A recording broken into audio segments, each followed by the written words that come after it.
ଯେ ଜାଣିବା କୁନି ଝିଅର ଦୁଃଖକୁ ମା ବାଟମଙ୍ଗଳା ନିଜେ କେମିତି ଶୁଣିଲେ ଆଉ ତାକୁ କେମିତି କୋଳେଇ ନେଲେ। ପୁରୀରେ ଥିଲା ଗୋଟେ ଛୋଟ ଝିଅ। ବାପା ମାଆଙ୍କୁ ହରାଇ ସେ ବହୁତ ଦୁଃଖରେ ଥିଲା। ଘରେ ଖାଇବାକୁ ମଧ୍ୟ ନଥିଲା। ରାସ୍ତାରେ ବସି ସେ ପ୍ରତିଦିନ କାନ୍ଦୁଥିଲା, କିନ୍ତୁ କେହି ତାକୁ ଦେଖୁନଥିଲେ। ଗୋଟେ ଦିନ ସେ ମା ବାଟମଙ୍ଗଳାଙ୍କ ମନ୍ଦିର ଆଗକୁ ଯାଇ ହାତ ଯୋଡ଼ି କହିଲା, ମା, ସବୁ ମୋତେ ଛାଡ଼ି ଚାଲିଗଲେ, ତୁମେ କିଛି କରିବନି କି? ସତରେ ଯେପରି ମନେ ହେଲା ମାଙ୍କର କୋମଳ କଣ୍ଠସ୍ୱର ଆସୁଛି, ଝିଅ, ମୁଁ ସଦାବେଳେ ତୋ ସହିତ ଅଛି। ସେହି ଦିନରୁ ସେ ପ୍ରତିଦିନ ମାଙ୍କୁ କଥା କହୁଥିଲା।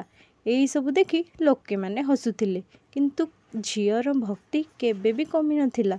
ଗୋଟେ ଦିନ ରାତିରେ ଝଡ଼ ବର୍ଷାରେ ସେ ରାସ୍ତାରେ ଥିଲା।